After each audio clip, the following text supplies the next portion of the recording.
Welcome to another episode of the Rehab Podiatrist podcast with me, Alex Murray, the Rehab Podiatrist.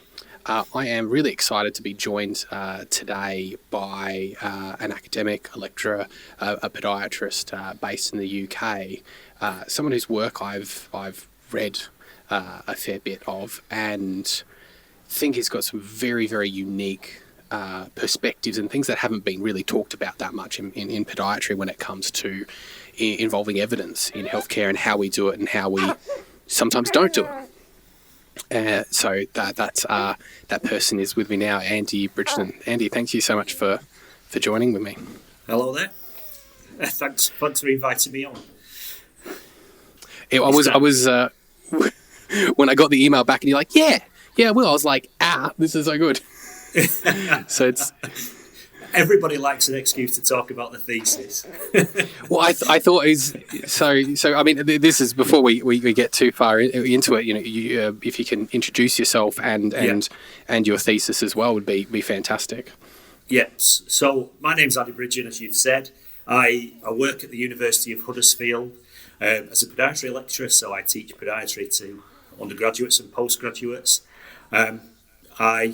I've been a podiatrist since 1995, so I think that gives me a little bit of perspective about podiatric biomechanics, as it used to be called, and now it's become sort of MSK podiatry. My thesis, I interviewed a range of podiatrists about how they use evidence in practice, particularly about MSK and the use of orthotics. Yeah, and it's having read the PhD, the whole thesis, it was a very different sort of approach because so much of work done in podiatry is quantitative, of course, but second, it was sort of exploring not actual MSK podiatry, orthotics, or the actual process. It was the implementation. It was looking at how people actually took evidence into practice. So in a way, not always looked at as translational research or really clinically applicable research, but I think it's almost the translational, clinically applicable research because it's showing exactly how we're going to do everything. Take any evidence and put it into practice. Yeah. That was I was always interested. I've always been interested in evidence, if you know what I mean, because I qualified in 95. I was the first year of the BSc Honours Podiatry to qualify in the UK. So we started with that research focus, if you know what I mean. We were the first group to do a dissertation.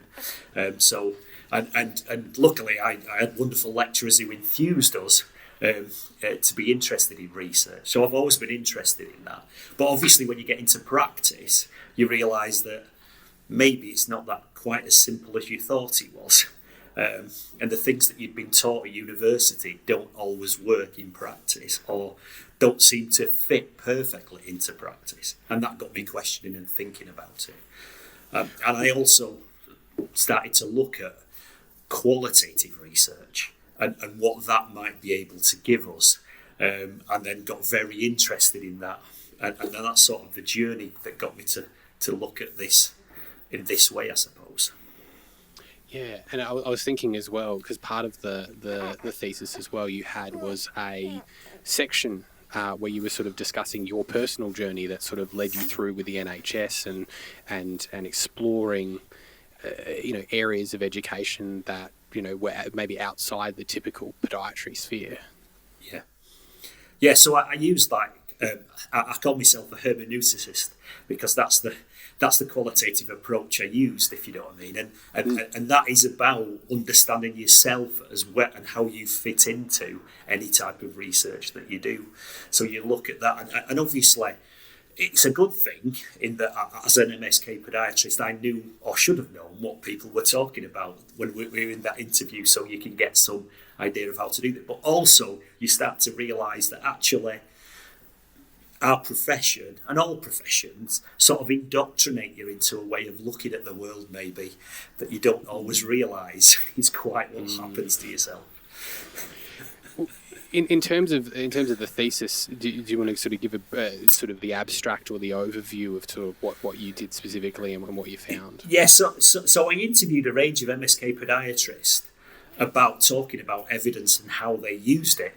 And I suppose what maybe doesn't come across in the actual finished thesis is when I started out, I thought it was going to be about, how are we going to use research in practice? But it sort of widened out into starting to look at, well, will actually the evidence that we've got at the moment actually be able to do that, and looking about the problems about evidence-based medicine and how that affects podiatry, and also where podiatry fits in the world and what MSK podiatry might mean to podiatry.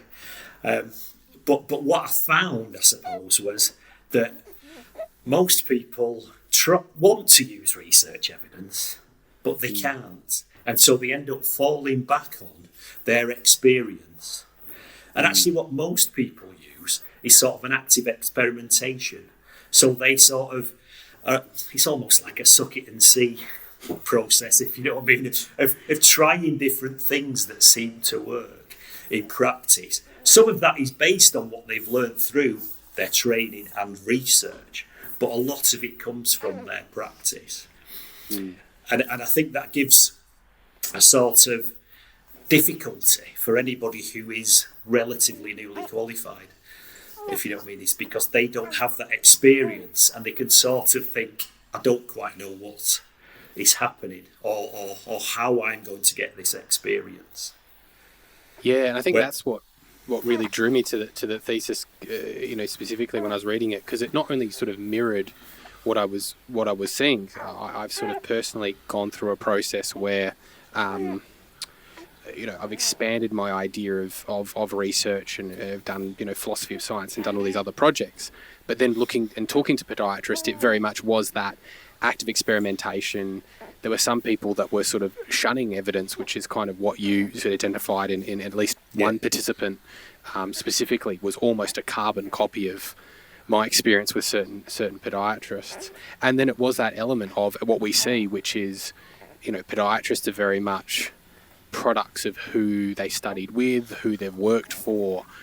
And when we think about a workforce as well, the experience, like people getting stuck in general treatment clinics because they're sort of not getting that mentorship that allows them to actually get the experience that they need.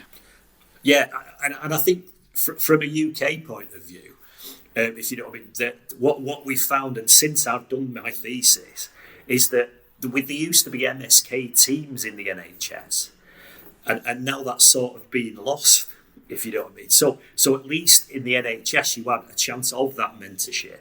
But if you work privately or now in the NHS and you sort of work alone, it does mean that you don't get that mentorship of somebody to help you sort of understand and understand what the issues might be and how you might overcome those issues in practice that you come across every day. And it's like we're losing a community of practice almost. So, I mean, and that's exactly, the situation and then the problem, I feel like, in Australia, because the workforce in MSK is almost entirely private. And that's a huge barrier, because there's also, the financial constraints there. We're relying on this training for private entities who are for profit, and that's not always a bad thing, but it does have some other issues with providing, or incentives is the word I'm really searching for, beyond just good training. So it's very interesting to sort of have an outcome where you're saying, well, actually, so much of what MSK podiatry is evidence that has been gained from active experimentation. And I think that was probably a turning point when I was reading your work, where I sort of went, oh, actually, like, I think this guy's going to be very interesting to read the rest of it, because one of the things you defined very early on was evidence is not just, what is in a research paper, which is actually what a lot of participants were sort of identifying. It's published research where you were looking at people's experiences as evidence as well. Yeah. I mean, I think that is always the case. If, yeah, evidence sort of gives you the headline figure. The research evidence gives you the headline figure of what might work, but it's never going to give us, particularly in podiatry, because we're not going to have the massive, great big studies that will be able to give us sort of definitive evidence. It's always the individual that you have to work with as a practitioner. I mean, I think that's the same in all healthcare. We know you shouldn't smoke, and the evidence all says that. But how you get an individual to stop smoking is quite complicated, isn't it? If you know what I mean. Not everybody's going to just look at the evidence and say, "Oh yeah, I'm going to stop now because all the evidence says that." The different ways to always work with that, and in MSK Podiatry, we have not got that level of evidence anyway to work with. We are definitely got to work on our active experimentation to get the right treatment for an individual patient. Yeah, and so one of the sort of the turning points in sort of my career and how I use evidence and how I sort of changed my practice was my experience with a group called Cause Health, specific Cause Health standing for causality in healthcare, and it was specifically looking at this sort of issue of how we utilise evidence. And their point was this concept called evidential plurality was kind of like a key component. And the idea is that, there's different, rather than having a hierarchy, there's different forms of evidence, and they all provide a useful piece of information. And evidence can be a patient telling you their perspective, but also being an RCT saying, this is how it works in this setting. And the whole idea was that we would collate all of these different levels. So you'd have some, really big sort of bit of knowledge in large groups, and then you'd have case studies and case series that would try and implement it, and each along the way they would all identify issues and problems, but it was only in its totality. And like examples were like with laboratory studies for pharmaceuticals, they would, you would only find side effects if you found it in that study, and if a number of people had that side effect. So sometimes you wouldn't find side effects for drugs until they were at market stage. Yeah. And because, the side effects might be so disparate across large populations, they'll never get reported, but a patient may come back in and say, well, I had this side effect. So it really sort of highlighted that, we really need to not look at it so rigidly. And that's exactly what you found in podiatry specifically. Absolutely. I mean, I was going to say that's part of my journey as well, is when I started my thesis, I was very much of, we've got to teach the hierarchy of evidence to our students, because that is what is taught, if you know what I mean. That's what the way things are. If you look at every book on evidence, they all start with that David Sackett quote, if you know what I mean, of what evidence-based medicine is. And it was only through the journey of my thesis that I realised, hold on, there is all this other evidence that we need to use, and evidential plurality is what I suppose is what I'm talking about. That's what we need in healthcare, and particularly in MSK podiatry. Is we need a range of different evidence to get our understanding better, because we definitely not going to get it from RCTs and laboratory studies at the moment, because we have particular problems in MSK podiatry. I think is what I found in my thesis, in that laboratory studies are great, and they've come on fantastically in the time I've been a podiatrist, but at the end of the day they're always going to be relatively small theoretical studies. And so to actually bring that into practice is going to be very difficult, because even the numbers of people who they have in the studies are going to be tiny, because they're so expensive to run. So all the evidence you get from them is like building a picture as opposed to giving you one answer. And I think that's what we need to learn, is that it's building a picture always of what might work and what might not work, rather than this one piece of research is going to change our practice. That's what we need to change the discussion, I think. Yeah, and I think the the interesting thing, so with the Cause Health Project and the book they put out a free ebook, and one of the things that they did is add a patient advocate write a chapter, and her chapter was the most downloaded chapter. You've got all of these people, producing, and they've been doing all of this work for years in terms of all this nitty-gritty science, and then we have someone who comes in, and it sort of highlights the problem is you have someone who comes in with a completely different perspective, and is doing a lot of amazing research and things, but just came in and just said, this is how we actually use all this. And she just gave away as a patient, said, this is how, understanding all of this, we've got to be taking bits and pieces, and we've got to figure out what is relevant to me and what is not relevant to me. We've got to experiment, we've got to think about it, we've got to actually process this information and use me as part of the process rather than doing things to me. And it gave actually a framework for doing that. And like I said, most popular chapter, and that has probably been influential. And it's like when we sort of talk about back when you're going about evidence and active experimentation, in so many ways, if we think about science is really a process, and it's a constant evolving process for all of us. And there's like a huge amount of people that we could be teaching more how to actually do this process on a day-to-day basis with less bias, with less, in a more systematic approach that would actually then be able to help them more. Because essentially that's what you're identifying. Everyone's running experiments and learning, rather than kind of what you identified, which was that, you had a whole group of people that were like, science is RCTs in a published journal, and then the other half, or not other half, but sort of like the other sort of identity was someone turning around and going, none of this matters.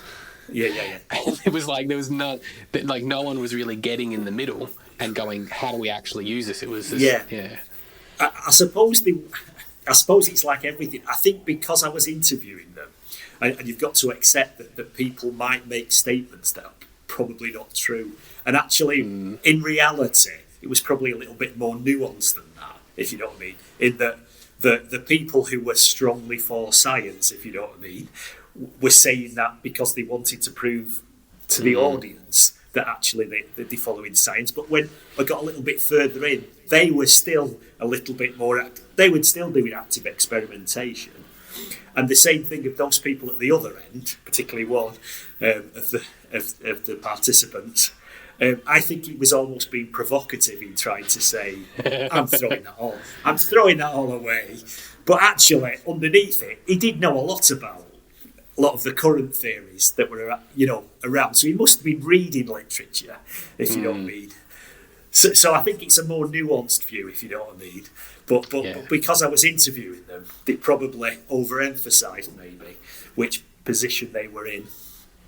But I think it does give us what that does give us an interesting insight is that when you are inexperienced, and if you try and use the sort of forums, etc., I think that's what you get on the forums, is that dichotomy of views, if you know what I mean. So if you are inexperienced and you haven't got a mentor, you end up being forced into one camp or the other, which isn't helpful. Well, and that's kind of exactly, because even if we say it's a more nuanced view in terms of, the group that were pro-science were active experimentation, the group that was active experimentation was actually a little bit more pro-science than they were saying. There was no one that was really having a nuanced view on the concept of evidence-based medicine and care. It was all still the same view that was kind of that barrier, which is the hierarchy. And people weren't identifying that they were actively experimenting and therefore utilising could utilise other forms of evidence like case studies, case series, to sort of learn in a way, a formalised way, if someone else has done active experimentation. Yeah, absolutely. And I think that is the big problem as well, is because those type of studies that could give us information, they're very difficult to get published.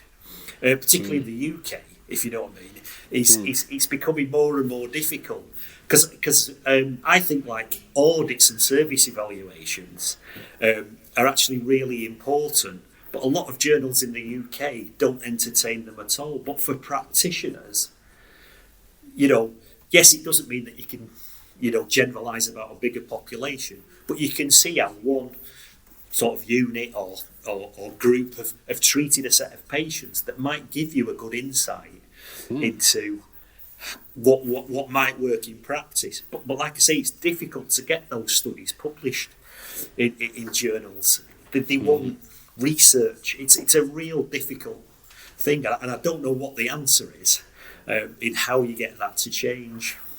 Well, it's tricky. So with one of my colleagues, we published a paper that eventually got published in the New Zealand Journal of Physiotherapy.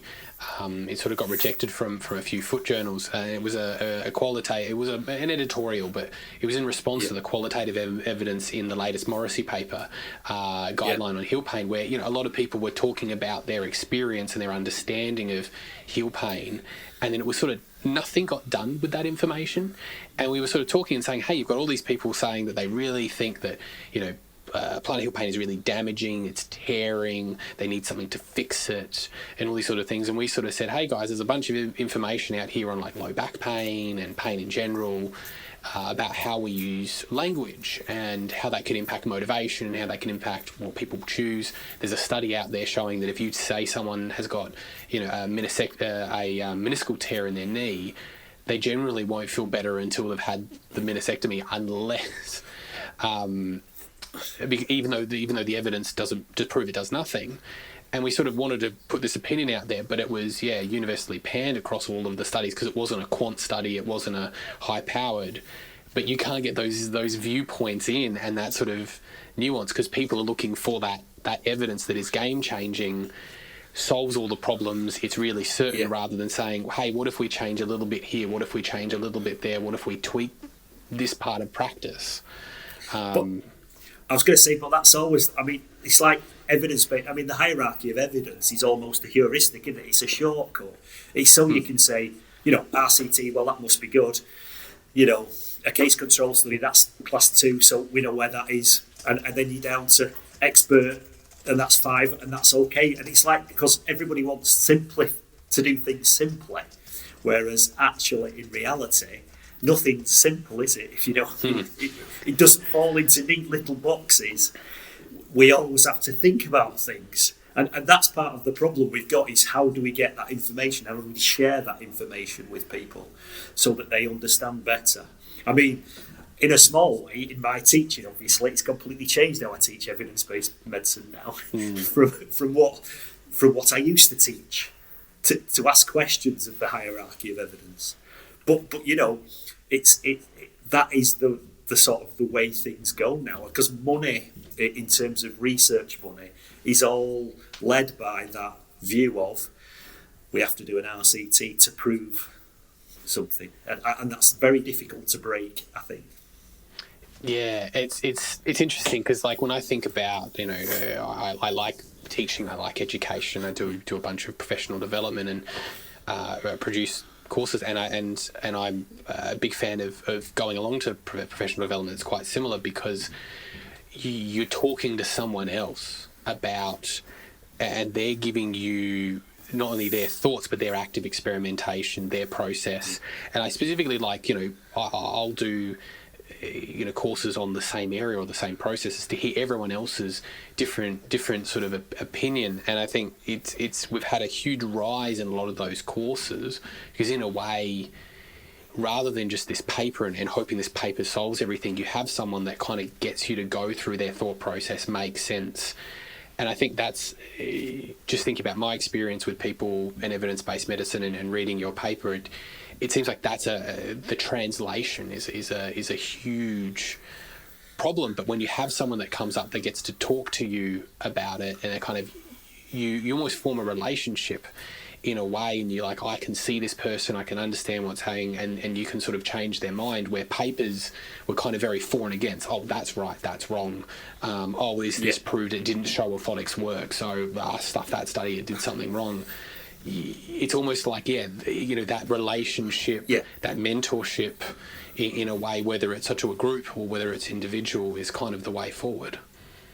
Yeah, I think it is. It's really complex, though, to find a way through it almost, because we know that actually lots of research doesn't give you definitive answers anyway, if you know what I mean. It only points you in a direction as opposed to actually giving you a definitive answer, even though lots of people want to tell you that they do have a definitive answer. It's never like that. It should always be looking at the research evidence in combination with what you've done in your practice, and also what maybe hopefully you can share with other people. So that's the key, I think. And I think that's what in podiatry we probably need to be better at, is understanding that we need to share our experiences with each other, because I don't think we're that good. Because one of the things I did find in my thesis was, and what I talked about in terms of the discourse on podiatric biomechanics, I felt that a lot of the participants, there was a reticence to actually be clear about what they were talking about, in case I said, no, you're wrong about that. Do you know what I mean? That people don't want to share because they don't want to show that they might not have the knowledge. So even though a lot of the time I felt I knew what they were talking about, whenever I sort of stopped and said, do you mean this? They would sort of go, yeah, I think so. It was like, because I think people are frightened to go against that sort of evidence-based medicine approach, if you know what I mean. That to show that they are maybe not following it. Like I say, unless you're at the other end of the scale where it's like a badge of honour to say I'm ignoring it. But you know what I mean. So the way we talk about things is does sometimes hamper that we you know, there's like a reticence to show that maybe you're not as perfect as you are. You know, you're making out as a practitioner.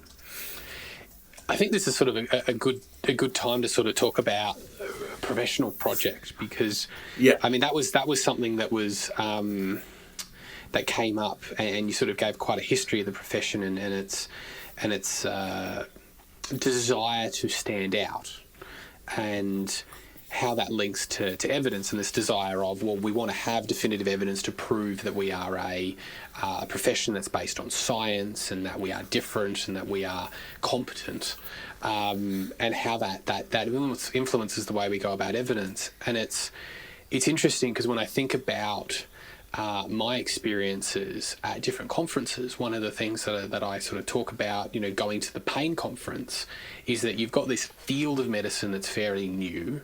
You've got all of these people from multiple different professions, so there's not as much professional identity coming into this, and protectionism, and it's really everyone's like, we are expanding our professional idea of what's happening. We're going into this new field. We're taking all these ideas to improve. And I find everyone's really open. You know, I'll sit next to, you know, medical specialists, and they're like, hey, how's it going? Whereas, you know, at other conferences, it's much more standoffish, and it's sort of almost like, you know, we're a professional. We've got this knowledge and protection. And I guess I think I know your thoughts on this, but from reading the thesis itself. But I'd be interested in this sort of context, do you feel that part of this is because we kind of want to hold on to this idea of being a scientific profession, but an active experimentation, and sort of admitting, hey, we're kind of just winging it a little bit in a way, or we're just kind of, you know, do this and see what happens, kind of hampers that view of us? Yeah. I mean, definitely. I think that podiatry, obviously, has always been sort of as an identity problem, possibly, or has done in the past, if you know what I mean. And the big change is sort of moving away from what was chiropody in the UK to podiatry. That has been based on, I think, us projecting ourselves as being scientific, for want of a better term. And we've grown our profession brilliantly, but there's still a little bit of insecurity underneath that, is that actually, you know, what have we actually brought? Now, I think in diabetes and our care of the long-term conditions is we know that we do a good job, but I think in MSK, I think that we've still got that insecurity, because, you know, we branched out into orthotics on the strength of what looked to be great results, didn't they? In terms of, like I say, in the 90s, orthotics were going to be that you could give them to everybody. And so as we moved on, we started to realise that actually they weren't always solving every problem, and it was why we had to look at the patient more holistically, and get them to do more rehab, etc. We've expanded all of that, which is great, but underneath it, there is that insecurity about the theories that we use and whether they are actually scientific, which I'm not sure that they are. But the other thing is that the treatment that's come out of them probably does work for some people. Which does that mean we throw them completely away, or do we look that maybe those theories weren't quite right? Yeah, I see that sort of people bounce between the two, and I guess, are you familiar with Anya Belling's paper published in it was last year on podiatric biomechanics called Theories? No, I'm not, unfortunately. Well, you haven't listened to episode 3 then of the podcast. You haven't done your pre-reading. No, I haven't. I only got to 2. I was very lucky. Anya's a very lovely person and fantastic researcher. And she doesn't come from podiatry, and what she you can listen to the full sort of chat, but the sort of the cliff notes of what I took was from her paper when she looked at all these theories, because she said, I'm not a podiatrist, I don't understand this, I got to do my research, and I might as well write about it because it's going to take me like 6 months to understand it. And when she got to the end of all of these theories, she sort of just went, there was kind of like this one theory in evolutionary biology that apes had a flexible foot, humans had a stiffer foot in comparison, therefore stiffest foot is good, more flexible foot and flatter foot therefore is bad. And that was never challenged, and that was the basis of most theories, or they sort of spawned all that. And she has this beautiful chart there where she goes, here's the top theory and here's all these other theories that sort of come down. And she just literally put a black mark and said, that one's wrong, that one's wrong, that one's wrong, that one's wrong, that one's got a little bit of evidence, but we don't really know how to use it. And there's some new research now that actually kind of highlights where we should go. But a majority of the theories were literally based on an idea that was never tested nearly 100 years ago. And it's interesting when you talk about that, because it's not having sort of this knowledge and having this insecurity, because again, then we're going back to orthotics being, we know this kind of works, we don't know how it really actually does work, we don't know exactly who it's for, we're kind of winging it all of the time. And there is some, I find, in my practice, I always talk to people orthotics and I go, I think it's going to work based on my experience, but I'm not sure how much. There's always a chance it doesn't. And I can see people getting quite nervous about that, but also having to approach that and feel less scientific in that way. But I also think in terms of like the basic knowledge, is that I use as a foundation, things like mechanotransduction, strength and conditioning principles, understanding of pathophysiology and the tissue, they don't come from podiatric research itself. They come from research outside the field. And so it's like an interesting way to think about, like, is kind of our future in a way having to move out of just looking at podiatric theories and biomechanics and things and trying to sort of embrace that we're sitting in a wider world, rather than sort of looking to create our own little fortress of we have our own theories and our own ideas, and they're very scientific. Absolutely. I mean, I think that will come with people being comfortable in what a podiatrist does. And I think we're probably at a stage where we're not quite there yet, if you know what I mean, because, podiatric biomechanics, as a profession, is, probably my lifetime. If you know what I mean, that's not a long time, or it doesn't seem so to me. It might seem a long time to you because you're younger than me, but you know what I mean. It is very new, really, and whenever you've got something that's new, it's bound to take a while for it to settle down and for the understanding to come about. You're right. We've got to talk to other people. We've got to accept as well our own faults and the mistakes that we may have made in the past to be able to move forward. But again, I think even with, like you say, looking at the wider, other professions and their information, it's going to be minute little steps as that we take in. There's not going to be big changes. It's always going to be tiny little steps, because understanding gait, like I say, in the time I've been a podiatrist, it has changed so much. From the basic principles of what you were talking about, is the foot actually stiff? If you know what I mean. Do you know what I mean? It's that it changes all the time. But we have to try and treat patients using that, which is difficult to make big step changes. But even in the period I've been a podiatrist, when I started, we just gave out arch fillers and medial wedge. If you know what I mean, that was basically what, and you gave everybody that, and so and see what happens. But now we know that doesn't work for everybody. And but again, there's only a few things you can do with an orthotic. There's only a few minor things you can change in there, and some of them may work for some people. But you've never got a definitive answer. You've always got to sort of say, I think this might work for you. I think the biggest change we've got as well is that we've accepted what I call in my thesis tissue stress theory, if you know what I mean. I think that's been a big change, if you know what I mean. And I actually think tissue stress theory, that pathophysiological reason why somebody might get injured, is what's changed. And actually all of our theories all work on that basis, if you know what I mean. And they either look at the rear foot, the midfoot, or the forefoot, but they're doing this a similar type thing, if you know what I mean, of trying to help a structure rest when it's become injured. That's all an orthotic probably does, if that's not. Well, I mean, we could talk, a lot about that. I mean, I think there's also expectation. I think there's also potentially some neuromuscular impacts. I think there's lots of things. Yeah.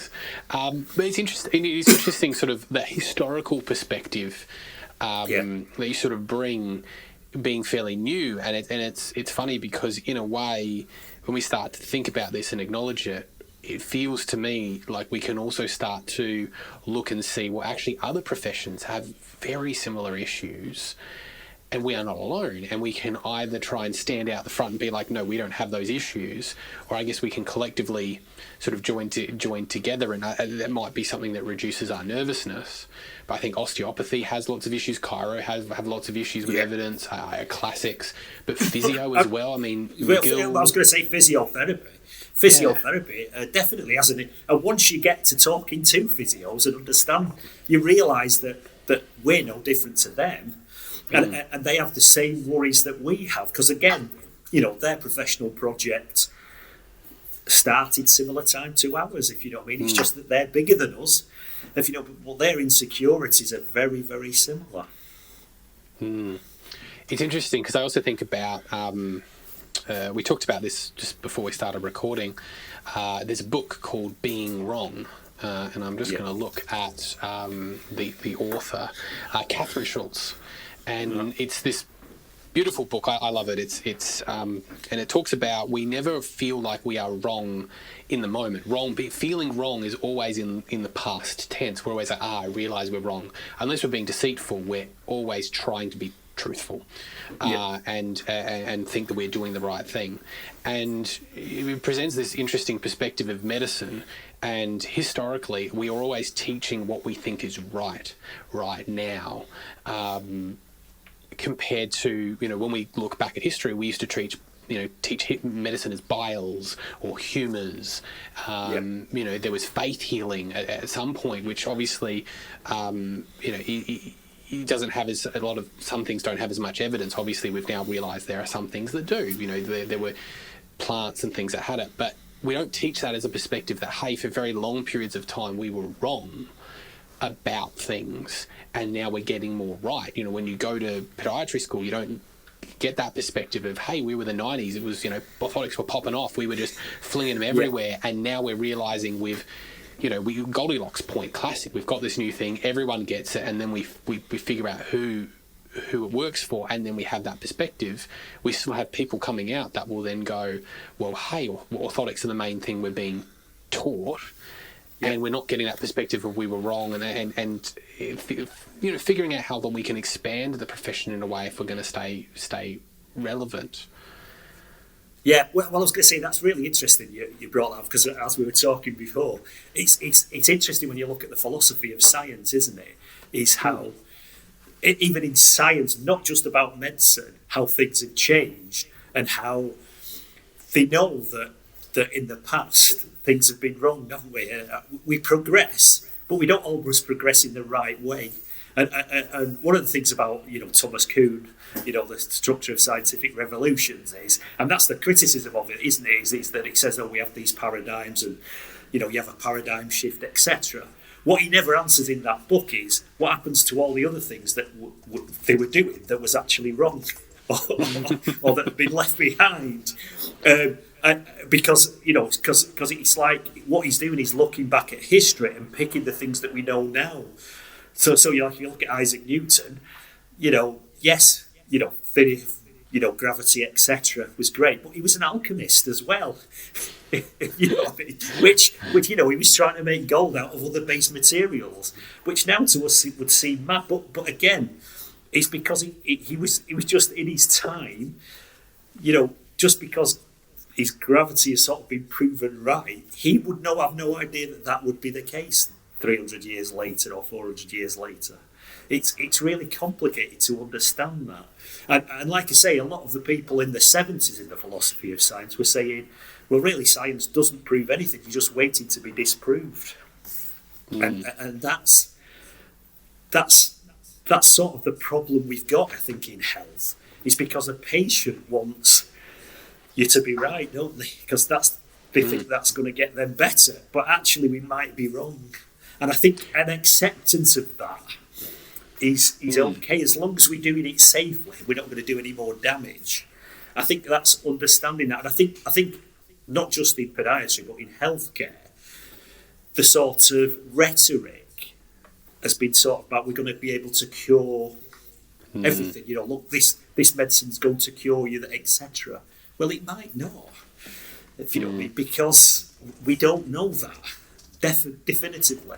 Everybody wants that surety, I suppose, and that's a difficult thing. Yeah, and I think that it's the implication here of when you look at all the evidence is that we have to be more person-centered. The evidence tells us we have to be more person-centered, because if we're doing things to people, we need them to know that we're actively experimenting and figuring it out, and they need to be there along with the journey with us. Whereas if we kind of almost put ourselves out as a profession of being right all the time, people will come to us expecting that we're right, and we sort of enter this catch-22 where we are creating patient demand for something that we can't deliver, and that we try and deliver it. And I think of the work by, it's a philosophical work as well, Michelle Piemonte, the book, Nicole Piemonte, Afflicted, How Vulnerability Can Heal Medical Education and Practice. So much of it is about how we just have to deal with our own vulnerabilities.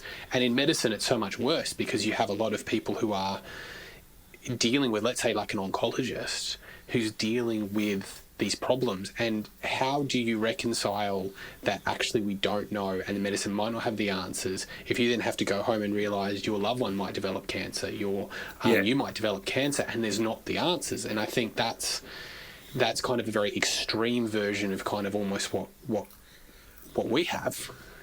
Yeah, absolutely. I mean, that then it's life and death that they are dealing with. And it's interesting, I was going to say, through my journey through this thesis, even though it's not actually in that thesis, one of the people who I read quite a lot of was a person called Andrew Miles, who's very much about person-centred care.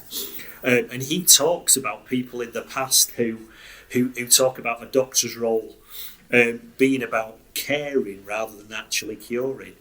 And one of them is a Swiss physician called Paul Tournier, and his work's really interesting about how actually what a doctor's real role is, caring for somebody so they can die in a nice way, as opposed to to actually curing them, because you're not going to be able to cure them. And also there's also this other sort of actually it's from the philosopher who started, or who I follow in hermeneutics, Gadamer. He wrote a book about the art of healing, and he talks about that medicine isn't trying to cure; it's just trying to restore the body's own equilibrium, which again is an interesting concept, which I think suits us or maybe fits well with what we try to do in podiatry. Is actually, in terms of MSK, I think that's what you're trying to do. Is you're trying to get the tissue to sort of repair itself, really, or be able to get back into a better structure, or to be able to function without being painful. That's what we're trying to do. I'll give an example. Sorry, go. No, and I was going to say, before you mentioned about the neurological system, well, I think the neurological system and pain is the really interesting part of the musculoskeletal system. And I actually think that's the one thing we know probably least about, even though we've come on fantastically well since I've been a podiatrist. But that's the bit that we don't really understand, because it is so complex. And because is the tissue injured, or is the neurological system telling you it's injured? That is a real interesting problem, isn't it, that we've got? And it's often like the experience and what we know from the researchers is often it's somewhere in between. But it's so interesting. I was going to say your point about getting the tissue to heal itself. I mean, I always give the example to people when I'm sort of teaching fairly or talking to fairly newer clinicians. I say, what are you really doing? Like, if you have a surgeon who's fixing a broken bone, you're sticking a screw in. But are you physically welding the tissue together? No, you're just putting it in a position. An orbital rotation internal fixation or surgery is effectively just putting the two bits together. You're stitching something back together. You're physically just putting the tissue back together, so then the body heals itself in a more effective way. So even when we think about the most medical of medical examples, we're just creating an environment for healing, and it's. So when we talk about all those sort of things about like caring, and that's what evidence really tells us, we just have to care for people and let the body deal with itself. I can feel a lot of people, like I can hear them now going, are you really, telling us that's all we're doing? We do have all this science, but in a way it's kind of like at the core, if we're caring and we're going, this is what we know we can do to help you. And in some cases that's curing, in some cases that's significantly reducing strain, but we're looking at it from we talked about this, I think, before, an nihilistic perspective, a medical nihilism of, well, actually, we don't have all of this knowledge. We don't have all of the answers. We have answers of some things, maybe answers of others, and we focus on how we can put that in the best caring case. We can sort of identify who we cure, who we help, who we guide, who's a bit more palliative, where we do ourselves a disservice by trying to almost cure everyone, because then it's a lot of, I would say, false certainty. Yeah. And that's sort of where we almost lead ourselves astray. I mean, we've all seen a clinician. I mean, I've saw someone that's tried to cure some of my gut issues and was like, actually, the cure for this, eating oatmeal. And at the time, what we didn't know is I had a series of other conditions, and I was lactose intolerant. That sort of got hidden. Yeah, But I mean, cure. Yeah, I was going to say, but I mean, digestion as well is one of the most complicated things, isn't it? If you don't, we put loads of different things into our digestive system. To pick out one seems to be strange, if you don't mean. That's we do that. No, yeah, all the time. There's an industry built on it, isn't there? So yeah, it is that. Looking at things sort of in a bigger way. The problem we will have, though, I think, is as well, there'll be some patients who don't want to have that discourse. So there's some patients who just want for somebody to say, I'm going to cure you, and they'll be quite happy with that. You know what I mean? Whether they get cured or not is an interesting, it's probably secondary to that. But it's that psychological aspect. He's always interested. I mean, I agree with you. Is that we should be saying, this is what I think from the evidence we've got. This I think will be the best treatment. I'm sure there'll be some patients who think, well, he's no good because he doesn't seem to know what he's doing. Do you know what I mean? And that's what I mean about the individual. We have to treat patients as individuals. And I agree with you in that we should be talking about this in that holistic way. But like I say, there'll be some people that'll be like, well, I don't want that. I want somebody to come in and shout at me and say, this is the one problem and I'm going to cure you. They'll be happy with that. I would argue that is person-centered care. I mean, it was because if you pick up who that person is and you go, this is what they need, and optimal caring for them is providing that. Yeah. I listened to David Butler speak a little while ago. Obviously, David Butler of Noi Group, someone who talks a lot about pain and things, and he talks about his brother. I think it was his brother, where he talked about someone that he knew, and they were looking for a clinician to help them with their back pain or with something, and specifically he was just like, well, I'm going to send him to the most mechanical person that I know, thinking no nonsense, back cracking, sort of just that's just going to do it. And because this person was just so switched off David's approach. Yeah. And he was like, great recommendation. That person fixed me almost instantly.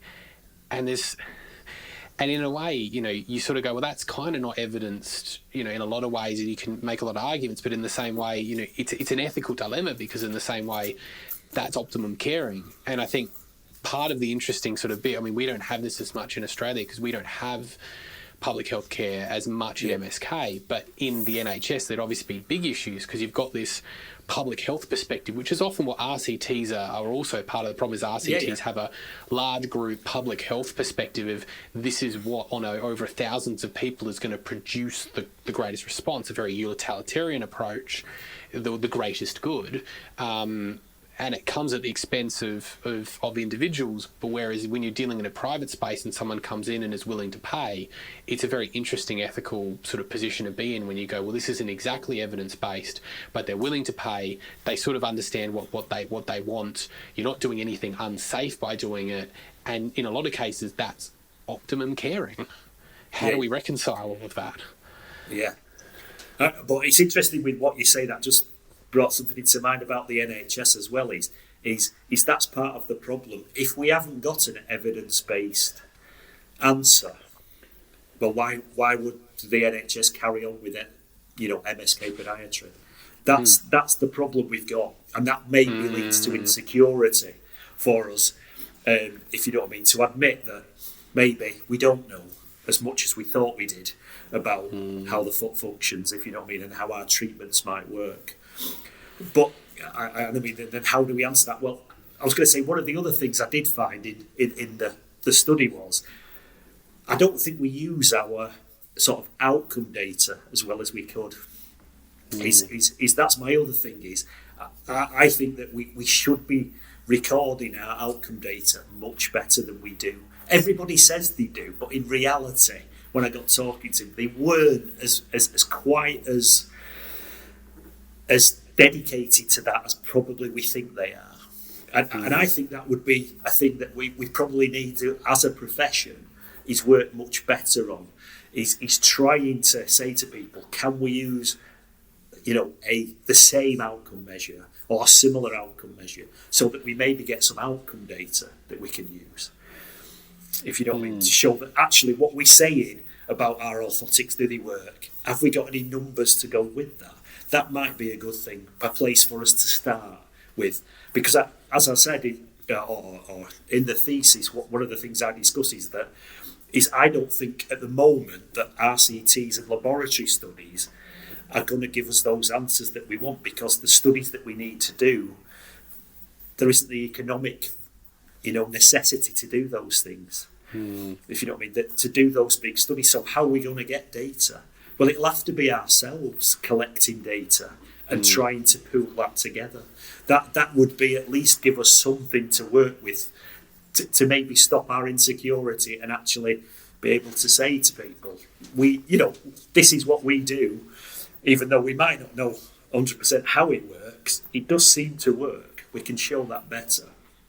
Yeah, and that's so interesting, because I guess I always think about evidence-based medicine as a roller coaster. Specifically more of just really more of like a bell curve sort of roller coaster, but it sort of starts off at this level of, I'm noticing this, I should study it. You do a couple of case studies, case series, you start to collect your information in a systemic manner to then be able to go, well, actually, yes, I am seeing something here, and this is where I think it is. And then you start to do more and more studies until you get to the RCT, and you're refining your question down to specific points to help support what you're originally seeing and support it in its setting. And then you bring it back down again, and you say, well, I want to do more cohort studies, more case series and things to kind of show, well, when we've got this point now, we've figured it out, how do we actually implement it, and what comes out from these ideas of implementation. Seeing things on individual levels. I know psychology does this a heap more because they need to, because there's so many individual presentations. And it's interesting you sort of talk about that needing it, but it's kind of funny in a way, because if you do propose that, the potential opinion is well, you take it to a journal, we go back to the start, you take it to a conference, you try and present it to people, and they're going to go, well, that's just a bunch of people filling out a survey. Is that really scientific? Not that I disagree. I love this idea, and it's kind of something that I want to do in my clinic. It's just, one of the barriers, relying on private clinics is, well, set up a private clinic, then I got a dog, then I have a child, now I've got a house, now I've got a house renovation.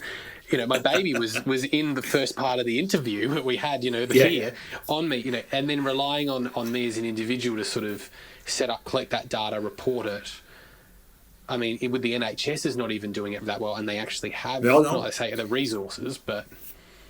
No, but what I suppose the way I was looking at it was that all of the participants, if you said to them, do their treatments work, they would all say yes, if you know what I mean. But none of them actually could provide me with any numbers to say that was actually the facts, if you know what I mean. So I think that is probably a starting point, but it won't be an answer. But at least as an individual, if you know what I mean, for people are either glass half full or glass half empty, aren't they? I suspect some MSK podiatrists are the glass half full people, aren't they? That they think they're doing a wonderful job for their patients. But I think if you had the data, it would help you actually say, oh yeah, I know. But when we get busy, and we have busy lives, we tend not to do that. We tend to. That's one of the things that goes, and we just go off what the patient says when they first come in, and we go, yeah, that's great, I'm great, thanks very much, I'll carry on. Yeah, I mean, so I see a lot of second opinions, and I guess I'd preface that statement with, I will also understand that, that not everyone's going to be good all the time, including myself. There'll be people who go and get second opinions from what I say, absolutely. But it's that lack of accepting that sort of idea. It's challenging us. It's almost, it goes back to that sort of point we sort of said earlier about certainty. We want to create certainty, and part of holding on to this scientific view is we create certainty that creates comfort. And in a way, as a starting point, I love it as a starting point, because it gets people in a scientific mindset, it gets people thinking, it gets people seeing their results objectively, and then they can start to go, well, how do I improve? It creates this whole process and starts to build. And so I see that as a fantastic sort of, if we think about the big rolling, the landslide, that might be the starting sort of pebbles. But it is ultimately in a way going to challenge people and their perceptions, and it's going to be a very interesting building that up, because we almost have to in a way deal with the fact that we are asking people to do something that's going to challenge potentially for business owners or people in private practice their livelihood. Exactly. But we're all in the same boat, and in a way, with more information, ironically, we will do better, because we'll get better outcomes, we'll get better referrals, but we kind of need to do that uncomfortable work now. I agree, but I think it comes from a position of that scepticism, isn't it? If you know what I mean, about everything, about science, about your own practice. It's probably better to call it like a critical knowledge, isn't it? That's what we need to build as a practitioner. Because scepticism, I think, has negative connotations to it, if you know what I mean. Yes. But it isn't. But it isn't. You know, in a true philosophical way, it just means to be questioning about what you get in front of you. And so probably it's better to call it like a critical approach to your practice and also to the research evidence that you get. I think that's what we need to work on as individuals. If you know what I mean, it's to question rather than sort of waving flags of saying, he's right. If you know what I mean, it's more to question, is he right? And what about this? Is there something in this that might be right? Even if it's getting away from saying this is all wrong or this is all right. There's probably a little bit of right and quite a lot of wrong in most theories that we deal with in podiatric biomechanics, if you know what I mean, and that we need to be sort of critical of everything, including the research evidence. And again, but critical in that positive and negative way, not just the negative way. Yeah, and so this might be a sticky question. We can edit this out if you don't want to answer it. So, like my experience with academia has been wholly positive, but evidence-based medicine and this hierarchy, and in a way just this strict adherence. When I played devil's advocate, I was doing debating competitions since I was in 10 years old. And so I was always questioning, and I found it very, very hard because I would always be like, is that right? Is that wrong? And someone would say, who are you, a student, to question this author who's obviously read all these papers? And that was, for a while I disengaged with academia for a while because of that perspective. Because it didn't allow me to ask questions and explore sort of points which I thought were quite obvious. Like, for example, root theory doesn't work, but I follow root theory and my patients get better, and you're sort of like, well, where's the truth? And everyone was just root theory's wrong, rather than that nuanced sort of point in the middle that just because you're producing an orthotic form of root theory doesn't mean it's the case. Maybe we could explore this with none of that. Yeah. And I noticed in your thesis that you interviewed academics, and again could be playing this sort of up again because of their position and this idea that they should be more scientific and should be more, but they were still of that same belief of this hierarchy of medicine. And so we've got people that are highly influential teachers, people that get to mold people's ideas around evidence and how we practice. And so again, sticky question, but how would we change that? But also then how do we deal with people sort of, if they're coming out and they've been taught this way, how do we then encourage those people that have already been taught to look at it in a different manner? I mean, do you have any thoughts? Yeah, I was going to say, I mean, this is a difficult area. I mean, in my own practice, if you don't mean, I love it when students question what I'm saying. I think that's the really important part of being an academic is that you shouldn't be the person who has all the right answers, if you know what I mean. You should be saying, I'm raising a question here, how do we think we're going to answer that?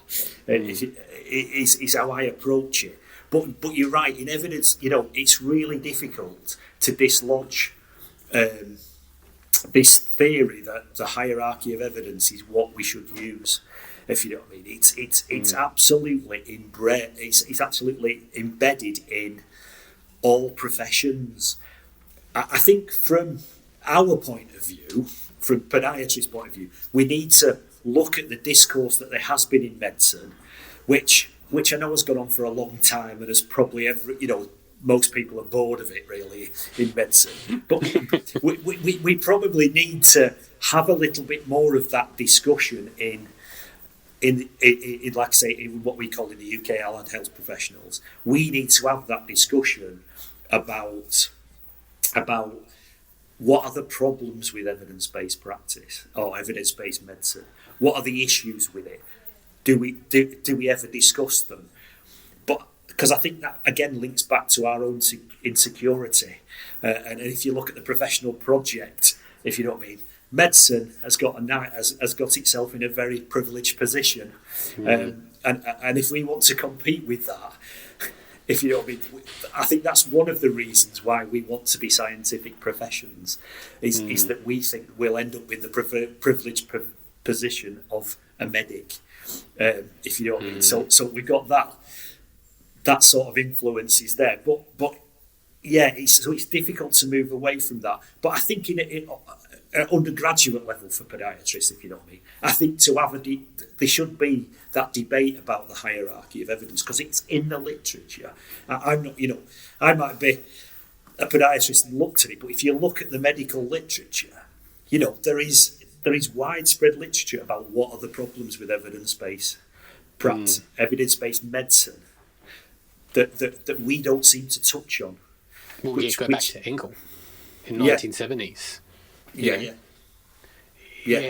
It's such an interesting point, because it goes really kind of what you're sort of getting at is we start small, we start with discussions. It's, we the more that we talk about this, the more that we sort of in a way normalize it, it sort of becomes a little bit more embedded and small things change. But what I particularly liked as well is probably something that's sort of, crystallized for me as you said it, which is, what we see is a lot of this demand for scientific knowledge, and now we see it as technology, is this desire to be in the place of the medics, to be, and a lot of people, especially through like podiatric surgery, and I'm not saying, that's obviously a minefield within itself, but the idea people look at podiatric surgery as the answer that if we gain it, we'll gain as much, status as the medics. And it's kind of funny in a way because, when I look at the medical system, we almost don't need more doctors. We need more of the translators. We need more of the carers. We need more people that are going to help implement it. And while it's really nice to be the team leader and it's really nice to be the person in charge, the person in privileged position, I don't doubt it would be super nice to do that. In a way, in the reality, we almost need to be focusing back in on exactly the point that we've sort of come to, which is the caring component, the translation, the helping individuals. And we kind of ironically, in a space, we're missing the real market opportunity, where the place is, if we were operating in a purely private system, we'd go, that's where the market opportunity is. Why would we compete with the doctors who've already got a privileged position? They've already got their marketing. Everyone knows what they do, how they do it. They're incredibly well trusted. We need to go after the place where we aren't doing well, which is the translation, you go to a rheumatologist, you go to a orthopedic surgeon, you go to anyone, they've got such a narrow view now. Yeah. We can pick up the pieces. And that's what I was going to say, we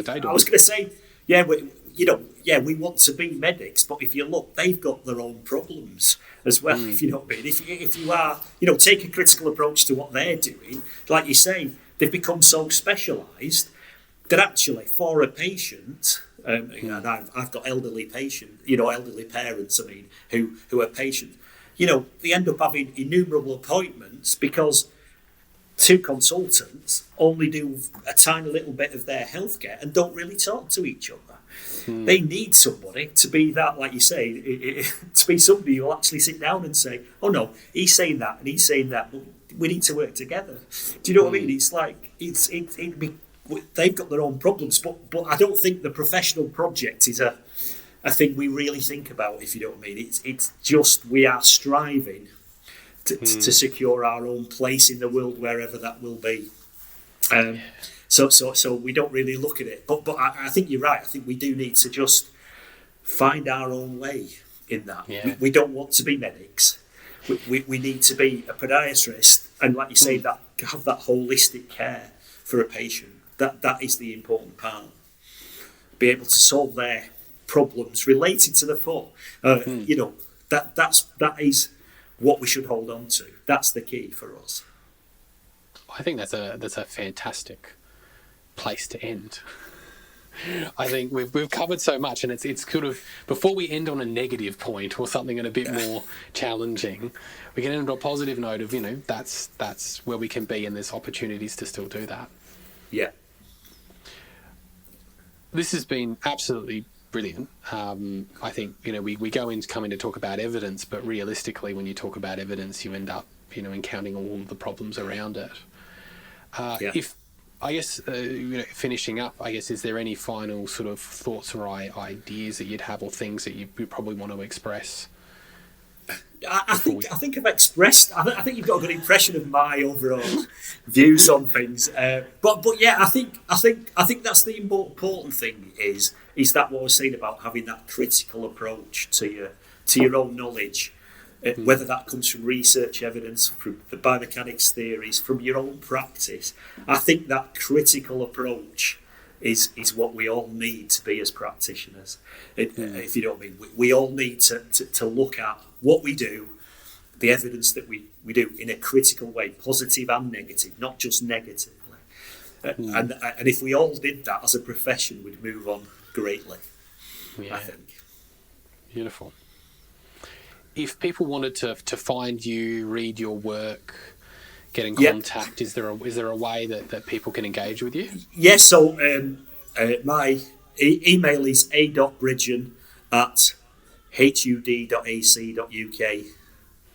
My thesis is available through Huddersfield Library, I think, if to be able to access, to read. It's very easy to access, actually. You search your name, Podiatrist, and it's almost they almost like throw it at you, which is I think the way to the way to go if you want people to read things. Beautiful. Well, thank you so much for coming on and chatting, and I've really enjoyed this. No. I mean, obviously, as I said at the start, everybody loves to talk about their own thesis because all the family and everybody else they know don't want to talk about it because they lived with it for so long. Oh, beautiful. Well, thanks everyone for tuning in and listening. If you've enjoyed this chat, please let us know. If you want to have similar chats, if there's things that sort of changed your thinking or your clinical practice or things that have particularly impacted you, would love to know. You can let me know on social media, Rehab Podiatrist, Facebook, Instagram, Twitter, TikTok. I'm unfortunately on everything. But if you've made it this far, thank you for listening, and we'll see you in the next episode.